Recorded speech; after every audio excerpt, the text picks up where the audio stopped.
اعوذ باللہ من الشیطان اللعین الرجیم بسم اللہ الرحمن الرحیم یا ایہا الذین آمنوا اتقوا اللہ وقولوا قولا سدیدا۔ اے ایمان والو، اللہ سے ڈرو اور سیدھی بات کرو۔ ڈاکٹر مولانا طاہر القادری صاحب نے اپنی مختلف تقاریر میں یہ باور کرانے کی کوشش کی ہے، یہ ثابت کرنے کی کوشش کی ہے کہ اہل بیت علیہم السلام اور صحابہ کرام میں کوئی اختلاف نہیں تھا، اسپیشلی خاص کر کے خلفائے ثلاثہ اور اہل بیت علیہم السلام، ان میں کوئی اختلاف نہیں تھا۔ اس قسم کی باتیں کرتے کرتے ڈاکٹر صاحب یہاں تک جا پہنچے کہ شیعوں کے ذاکر مولوی جھوٹ بولتے ہیں پیٹ کی خاطر۔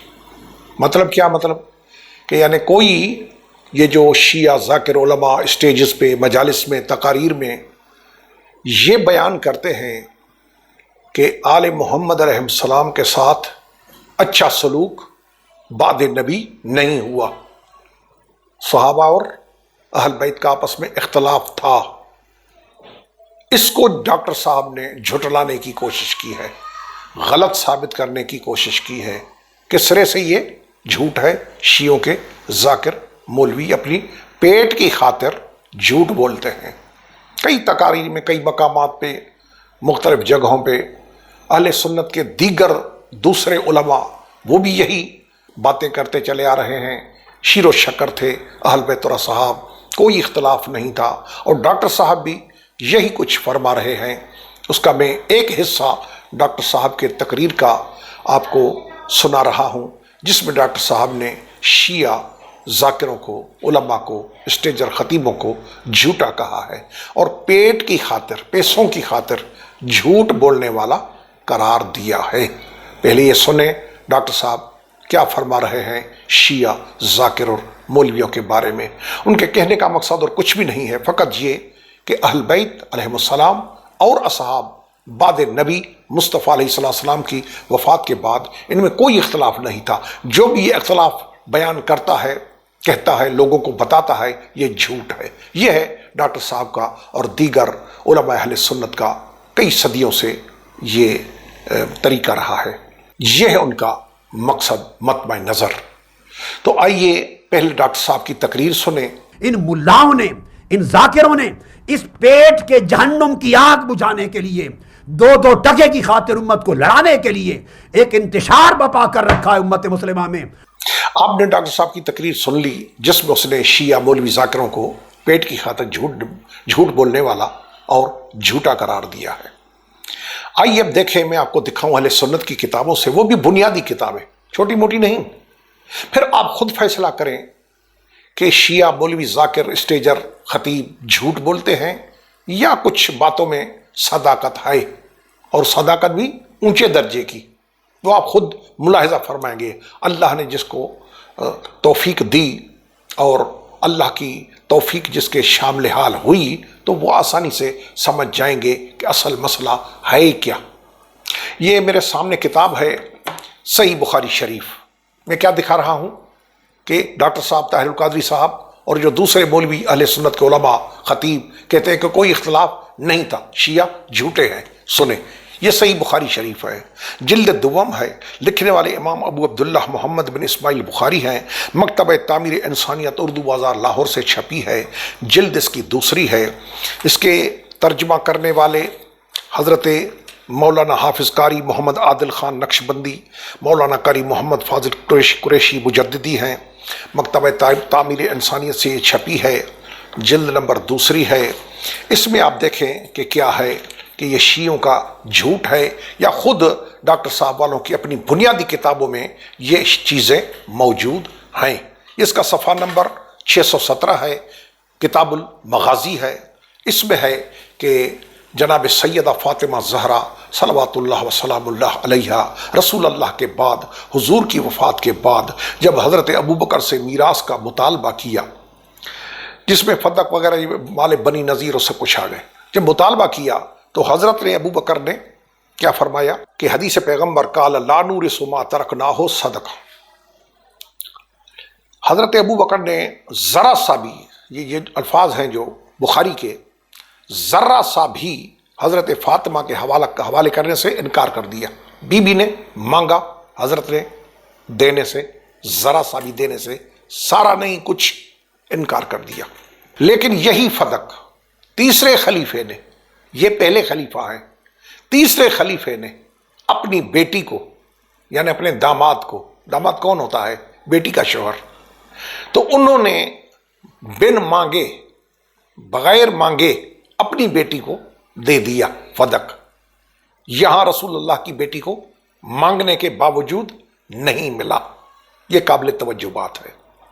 تو حضرت فاطمہ اس مسئلے میں حضرت ابو بکر سے ناراض ہو گئی اور انہوں نے اپنی وفات تک حضرت ابو بکر سے گفتگو نہ کی، ناراض ہوئی، ترک کلام، ترک تعلق۔ کس بی بی نے؟ جس کے لیے مصطفیٰ کا فرمان اسی بخاری میں موجود ہے کہ فاطمہ بضعۃ منی من اکذبھا اکذبنی، جس نے فاطمہ کو ناراض کیا اس نے مجھے ناراض کیا۔ حضرت فاطمہ حضرت کی وفات کے بعد 6 ماہ زندہ رہیں۔ جب ان کا انتقال ہو گیا تو ان کے شوہر حضرت علی نے انہیں رات ہی دفن کر دیا، علی نے دفن کر دیا، اور حضرت ابو بکر کو ان کی اطلاع بھی نہ دی۔ دیکھیں یہ بخاری شریف ہے، میں کسی چھوٹی موٹی کتاب کا سہارا لیتا تو کہنے والے کو حق تھا، لیکن صحیح بخاری ہے، سب سے اوپر درجے کی اہل سنت کے قانون میں تمام کتابوں سے افضل ترین کتاب بخاری اور مسلم ہے۔ میں اس سے بات کر رہا ہوں کہ بی بی ناراض رہی، مولا علی علیہ السلام بی بی کے موت کی اطلاع حضرت ابو بکر کو نہیں دی، موت کی اطلاع نہیں دی۔ یہ شیر و شکر، کیا عرض کریں ہم، کیا بتائیے، بخاری ہے، شیر و شکر تھے آپس میں، کوئی اختلاف نہیں تھا۔ ڈاکٹر صاحب یہ کیا ہے؟ اگر اختلاف نہیں تھا تو موت کی اطلاع نہ دینا حد نہیں ہو گئی؟ اور خود ہی ان کی جنازہ کی نماز پڑھ لی، علی علیہ السلام نے نماز جنازہ پڑھی۔ اب لوگوں کو بتاتے ہیں کہ حضرت ابو بکر نے نماز جنازہ پڑھی ہے۔ بخاری شریف کہتا ہے، اونچے درجے کا عالم محدث اعظم امام بخاری، وہ فرما رہے ہیں کہ علی نے پڑھائی نماز۔ جی، حضرت فاطمہ کی حیات میں حضرت علی کو لوگوں میں وجاہت حاصل تھی۔ جب ان کی وفات ہوئی تو حضرت علی نے لوگوں کا رخ پھرا ہوا پایا، پھر گئے لوگ، نبی کی بیٹی کا شوہر، حسنین کا والد، رسول کا چچا زاد بھائی، داماد، جانثار لوگ، یہ کون لوگ تھے وہ جو پھر گئے؟ علی کے مقام و مرتبہ دینا ختم کر دیا، کون تھے وہ؟ یہ بخاری ہے۔ پھر کیا ہوا؟ لمبی روایت ہے، پوری پڑھنا آپ کا ٹائم ضائع نہیں کرنا چاہتا میں۔ پھر مولا علی علیہ السلام نے ابو بکر کو بلایا۔ حضرت ابو بکر کو جب پیغام پہنچا، لیکن اس پیغام میں ایک شرط تھی۔ وہ شرط کیا تھی؟ مولا علیہ السلام نے کنڈیشن لگائی، شرط۔ وہ کون تھی؟ حضرت علی نے حضرت ابو بکر کے پاس پیغام بھیجا کہ آپ ہمارے یہاں تشریف لائیں اور آپ کے ساتھ کوئی دوسرا نہ ہو، اکیلے آئیں، دوسرا کوئی نہ ہو۔ سنیں اب یہ غور سے، یہ اس لیے کہا کہ کہیں عمر نہ آ جائیں۔ شیر و شکر، عمر بھائیو، اللہ کا واسطہ، مرنا ہے، کوئی کام نہیں آئے گا، یہ مولوی ملا یہ یہیں رہ جائیں گے، دفن کر کے چلے آئیں گے۔ سنیں کیا؟ اکیلا آنا، کیونکہ کہیں عمر نہ آ جائیں۔ اگر شیر و شکر تھے، کوئی اختلاف نہیں تھا، یہ گھر کے جلانے کی دھمکی یا جلانا یا پسلی کا ٹوٹنا یا محسن علیہ السلام کا شہید ہونا، اگر یہ سارا جھوٹ ہے تو یہ بات کہاں لے کے جا رہی ہے؟ یہ اشارہ کہاں جا رہا ہے کہ ابو بکر اکیلا آنا، عمر کو ساتھ نہ لانا؟ حضرت عمر کو جب اس کی اطلاع ہوئی تو انہوں نے فرمایا، جب معلوم ہوا کہ ابو بکر سے علی کہہ رہا ہے کہ اکیلا آنا، عمر ساتھ نہ آئے، فرمایا نہیں بخدا آپ وہاں تنہا نہ جائیں۔ روک رہا ہے، شیر و شکر، یہ ہے دودھ اور شکر، روک رہا ہے حضرت عمر حضرت ابو بکر کو کہ یہاں کوئی اکیلا نہ جانا، میں چلوں گا تیرے ساتھ۔ حضرت ابو بکر نے کہا مجھے ان سے یہ امید نہیں۔ کون سی امید نہیں؟ کہ میری انسلٹ کریں گے، توہین کریں گے، لڑیں گے، بھیڑیں گے، مجھے امید نہیں، چونکہ واقعاً علی علیہ السلام ہستی ایسی ہی تھی جی، کہ وہ میرے ساتھ کوئی برائی کرے۔ حضرت ابو بکر فرمایا کہ مجھے یہ امید نہیں کہ علی جیسی ذات مجھ سے برائی کرے، گھر بلا کے مجھے توہین کرے یا میری بے عزتی کرے، نعوذ باللہ، ایسی کوئی بات نہیں ہے۔ یہ دیکھیں آپ، حضرت علی عمر کا اپنے پاس آنا پسند نہیں کر رہا۔ اصل لفظ دیکھیں، کراہیت المحضر عمر، کراہیت، میں تو وہ نہیں کر رہا نا ترجمہ، کراہیت لمحضر عمر۔ آئیے جناب، پھر کیا ہوا؟ جب ملے حضرت ابوبکر مولا علی تو خلافت کی بات نکلی۔ وہ کیا تھا؟ اس امر خلافت میں آپ خود مختار بن گئے۔ مولا علی نے شکوہ کیا حضرت ابوبکر سے کہ جب سقیفے میں آپ خلیفہ بنے تو اس مسئلے میں ہمیں آپ نے بالکل نظر انداز کر دیا۔ اس امر خلافت میں خود مختار بن گئے۔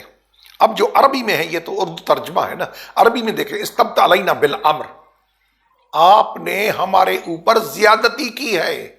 استبداد یہ ایک ظلم کی قسم ہے۔ جی مولا علی یہ فرما رہے ہیں، انہوں نے تو نرم کر کے ترجمہ کیا ہے اردو میں عربی کا، لیکن اصل جو عربی کا یہ ہے لفظ استبت علینا بالامر، خلافت کے معاملے میں تم نے ہمارے اوپر زیادتی کی ہے۔ ہم نے سمجھا ہم رسول اللہ کے رشتہ دار ہیں، ہمارا حصہ ہے، ہمارا حق ہے، لیکن تم نے ایسا نہیں کیا۔ یہ ہے بخاری شریف، جس میں شیر و شکر ڈاکٹر صاحب جو فرما رہے ہیں، تو ڈاکٹر صاحب کو دیکھنا چاہیے کہ یہ شیر کون سا ہے اور شکر کون سی ہے۔ یہ بخاری شریف ہے، اس میں کتاب جہاد و سیر ہے، صفحہ نمبر 169 ہے۔ اس میں دیکھیں، میں بتا رہا ہوں کہ جو یہ بتا رہے ہیں کہ کسی قسم کا کوئی اختلاف نہیں تھا اصحاب میں، اہل بیت میں، اسپیشلی خلفاء ثلاثہ میں، 3 بزرگوں میں اور علی میں، اہل بیت میں کوئی اختلاف نہیں تھا۔ وہ میں بتا رہا ہوں کہ یہ جھوٹ ہے، اختلاف تھا۔ یہ شیعوں کی کتابیں نہیں، یہ شیعوں کے ڈھکوسلے نہیں ہیں، یہ بخاری شریف ہے۔ آئیے دیکھیں، کچھ لوگوں نے آ کر حضرت عثمان کے گورنروں کی شکایت کی۔ اسی دوران میں محمد حنفیہ مولا علی کا بیٹا سے پدر بزرگوار حضرت علی نے کہا، اپنے بیٹے سے کہا علی نے، کب؟ جب لوگوں نے حضرت عثمان کے گورنروں کی شکایت کی، حضرت عثمان کے پاس جا کر کہو رسول اللہ کا یہ دستور العمل ہے۔ مصطفیٰ علیہ السلام کا یہ ایک قانون تھا، کتابچہ تھا، دستور العمل تھا، کانسٹیٹیوشن تھا۔ کس بات کا؟ کہ حکومت کیسی چلائی جائے، گورنروں کو کیا کرنا چاہیے، رسول خدا کا۔ مولا علی نے بیٹے سے کہا کہ یہ لے کے جا، حضرت عثمان کو جا کے دے کہ یہ اپنے گورنروں کو اس پہ عمل کرا، مصطفیٰ کے طریقے پہ، مصطفیٰ کے دیے ہوئے قانون پہ عمل کرا۔ تو حضرت محمد حنفیہ مولا علی کے بیٹے فرماتے ہیں کہ میں گیا لے کر وہ دستور بابا علی کا دیا ہوا، وہاں پہنچا تو کیا ہوا پھر؟ حضرت عثمان نے کہا کہ مجھے اس کے دیکھنے کی اس وقت فرصت نہیں ہے، فرصت نہیں دیکھنے کی۔ رسول اللہ کا دستور العمل انتشار و خلف اشار کے دور میں جب لوگ شکایتیں کرنے لگے گورنروں کی، مولا علی نے گائیڈ لائن دی کہ لیں اس میں عمل کریں خود بھی اور گورنروں کو بھی کرائیں، تو انشاءاللہ کوئی شکایت نہیں ہوگی، مصطفیٰ کا قانون ہے۔ اور مجھے فرصت نہیں ہے دیکھنے کی۔ صحیح بخاری شریف، یہ دیکھیے بخاری شریف جلد سوم ہے، 3 جلد ہے، وہی قاری محمد عادل والے اور سارے وہی بزرگان جس کا میں نے پہلے ہی تعارف کرایا۔ اب کیا لکھا ہے؟ اس میں لکھا ہے کہ حضرت ام المومنین عائشہ رضی اللہ فرماتی ہیں کہ رسول آخری وقت میں میرے پاس آئے، میرے گھر میں آئے جب فوت ہوئے، انتقال ہو گیا، وفات ہو گئی، جب آئے آخری مرتبہ میرے گھر میں۔ کیسے آئے؟ 2 شخص تھے جن کے دوش پہ بلا تشبیہ سہارا دے کر، ٹیک دے کر حضور آئے، پیر زمین پہ گھسٹ رہے تھے۔ ایک ان میں بی بی فرماتی ہے کہ ایک ان میں عباس رسول اللہ کے چچا، اور ایک آدمی اور تھے، دوسرے ایک آدمی تھے۔ بی بی فرما رہی ہے، راوی کہہ رہا ہے کہ بی بی سے میں نے سنا، ام المومنین سے میں نے سنا کہ رسول آئے تو ایک عباس اس کا ٹیک سہارا تھا اور دوسرے ایک آدمی تھے۔ میں نے ابن عباس سے یہ بیان کیا تو انہوں نے پوچھا کیا جانتے ہو کہ دوسرا آدمی کون تھا؟ ایک تو تھے عباس رسول کے چچا، اور دوسرا جو بی بی نے فرمایا کہ ایک اور آدمی بھی تھا جس کے سہارے ٹیک لگا کر حضور میرے گھر پہنچے۔ پوچھ رہا ہے ابن عباس راوی سے، پتا ہے وہ کون تھا؟ جس کا حضرت عائشہ نے نام نہیں لیا، شیر و شکر، نام نہیں لیا۔ میں نے کہا نہیں، یعنی مجھے معلوم نہیں ہے کہ وہ کون تھا جس کا بی بی نے نام نہیں لیا۔ رسول کے چچا عباس کا نام لیا، اس شخص کا نام نہیں لیا۔ میں نے کہا وہ علی تھے۔ جی جناب، وہ علی تھے، بی بی نے نام علی کا نہیں لیا۔ شیر و شکر، ہمیں ان چیزوں کی کوئی ضرورت نہیں، لیکن جب ایسی حرکتیں ہوں گی تو پھر ہمیں بیان کرنے کا حق ہے، اپنے مذہب کے دفاع کرنے کا حق ہے کہ نہ ہم جھوٹے ہیں، نہ پیسوں کے لیے یہ باتیں کرتے ہیں، یہ حقیقتیں ہیں جو لوگوں کو معلوم ہونی چاہیے، نہ آپ ہمیں یہ چھیڑتے، نہ اس قسم کی باتیں کرتے، شیر تھے، شکر تھے۔ آج تک مجھے یہ معلوم نہیں کہ یہ دودھ شیر جو ہے، دودھ یہ کس بھینس کا ہے اور یہ شکر کس کمپنی کی ہے، پتہ ہی نہیں ہے۔ شیر شکر یہ ہے شیر شکر۔ آئیے جناب، یہ بخاری شریف ہے، اس میں ہے کہ حضرت عمر فرما رہے ہیں، صحیح بخاری کتاب المحاربین صحیح بخاری میں ہے، اس میں کہ حضرت عمر فرما رہے ہیں کہ ثقیفہ بنی ساعدہ رسول کے بعد، رسول کی وفات کے بعد ثقیفے میں جب حضرت ابو بکر خلیفہ بن رہے تھے، حضرت عمر نے بنایا، اس وقت کی بات ہے۔ حضرت فرما رہے ہیں حضرت عمر خود زبانی کہ خالفنا علی و زبیر، علی نے بھی ہماری مخالفت کی اور زبیر نے بھی ہماری مخالفت کی۔ حضرت ابو بکر کے خلیفہ ہونے میں، بننے میں علی نے بھی مخالفت کی، بخاری شریف حضرت عمر کی اسٹیٹمنٹ، اور حضرت زبیر عشرہ مبشرہ انہوں نے بھی مخالفت کی۔ اجماع تھا، یہ تھا، وہ میرا موضوع نہیں ہے اس وقت کہ اجماع تھا کسی نے مخالفت نہیں کی۔ یہ کیا ہے بخاری شریف؟ دیکھیں، یہ ہے شیر اور شکر، یہ کتاب ہے صحیح بخاری شریف، پہلی جلد ہے، وہی جس کا میں نے تعارف کرایا۔ اس کا صفحہ نمبر 579، کتاب المناسک ہے۔ اس میں ہے کہ حضرت عثمان حضرت علی کی خلافت میں موجود تھا۔ مروان کہتا ہے کہ میں نے دونوں کی خلافت میں موجود تھا، حضرت عثمان حضرت علی۔ مروان کہتا ہے کہ میں موجود تھا۔ حضرت عثمان تمتع اور قران کا سے منع کرتے تھے۔ جب حضرت علی نے دیکھا تو حج اور عمرہ دونوں کا احرام باندھا اور لبیک بعمرۃ الحجۃ، علی نے اس کی مخالفت کی۔ جو حضرت عثمان کہہ رہے تھے، منع کر رہے تھے، علی نے اس کو جائز سمجھا۔ فرمایا کہ کسی ایک شخص کی بات پر میں نبی صلی اللہ تعالی علیہ وسلم کی سنت کو نہیں چھوڑ سکتا۔ علی یہ کام کر کے حضرت عثمان کی مخالفت کر کے فرما رہے ہیں کہ میں کسی شخص کی خاطر، کون کسی شخص، وہ کون شخص؟ یعنی حضرت عثمان، یعنی میں تیری خاطر محمد کی سنت کو نہیں چھوڑوں گا۔ ثابت ہو گیا کہ محمد کی سنت کا اصل محافظ کون ہے؟ اصلی سنی وہ ہے جو علی کے ساتھ ہو۔ یہ صحیح بخاری شریف ہے۔ تفصیل نہیں، میں تفصیلات بہت زیادہ ہے کہ سیر اعلام النبلاء میں ذہبی نے کیا لکھا ہے اس کے بارے میں، کہ علی کو سلام ہے، داد دیا علی کو تحسین، کیوں کہ حاکم وقت سے مصطفیٰ کی سنت کے لیے انہوں نے ان کی مخالفت کر دی۔ یہ کتاب ہے صحیح بخاری، کتاب الشہادات ہے، 918 صفحہ نمبر ہے۔ ایک واقعہ ہے جسے کہتے ہیں واقعہ افک، میں بیان نہیں کروں گا، تھوڑا ہے سینسیٹیو۔ جب وقت ملے تو آپ کسی سنی عالم سے، مفتی سے، عالم دین سے پوچھیں گے افک کیا ہے، یہ بخاری میں ہے۔ جب وہ واقعہ افک کا ہوا تو حضور نے کسی اپنی بیوی کو جدا کرنا چاہا، تو حضور علیہ السلام نے مشورہ لیا کس سے؟ حضرت اسامہ سے اور مولا علی علیہ السلام سے۔ تو حضرت اسامہ نے اپنے طریقے سے مشورہ دیا، اور جب پیغمبر اعظم علیہ السلام کو مولا علی نے دیکھا کہ رسول پریشان ہیں، تو مولا علی نے کیا فرمایا؟ علی ابن ابی طالب نے عرض کیا، یا رسول اللہ، اللہ تعالیٰ نے آپ پر تنگی نہیں کی، یعنی آپ عزت والے ہیں، مرتبے والے ہیں، مقام والے ہیں، عرب میں بہت سی عورتیں ہیں جو آپ سے شادی کر کے خوش ہوں گی، سعادت سمجھیں گی، آپ پہ تنگی نہیں ہے۔ ان کے علاوہ عورتیں بہت ہیں، یعنی جس بیوی کو آپ چھوڑنا چاہتے ہیں اس کے علاوہ بہت ساری عورتیں ہیں۔ علماء لکھتے ہیں کہ یہ تھا سبب کہ بی بی کا علی سے یہ اندر میں کیوں تھی خلش، وجہ کیا تھی؟ وہ یہ تھا کہ علی نے یہ مشورہ دیا تھا، شیر و شکر۔ دیکھتے جائیں، یہ صحیح بخاری شریف ہے، یہ صحیح مسلم شریف، اس صحیح مسلم میں جلد نمبر 5 ہے، صفحہ نمبر 22 ہے۔ اس میں لکھا ہے کہ حضرت عباس رسول کے چچا اور حضرت علی علیہ السلام دونوں آئے، کب؟ کس کے پاس؟ دوسری خلافت، جب حضرت ابو بکر فوت ہو گئے، حضرت عمر خلیفہ بنے، تو دونوں حضرت مولا علی علیہ السلام حضرت عباس رضی اللہ عنہ آئے حضرت عمر کے پاس، اور وہی پرانی بات فدق والی میراث، مصطفیٰ کی میراث ملکیت، اس کا مطالبہ کیا۔ تو حضرت عمر نے جواب دیا، یہ 22 صفحہ 5ویں جلد کتاب جہاد و سیر ہے، اس کا ترجمہ علامہ وحید الزمان حیدرآباد دکن والے نے کیا ہے۔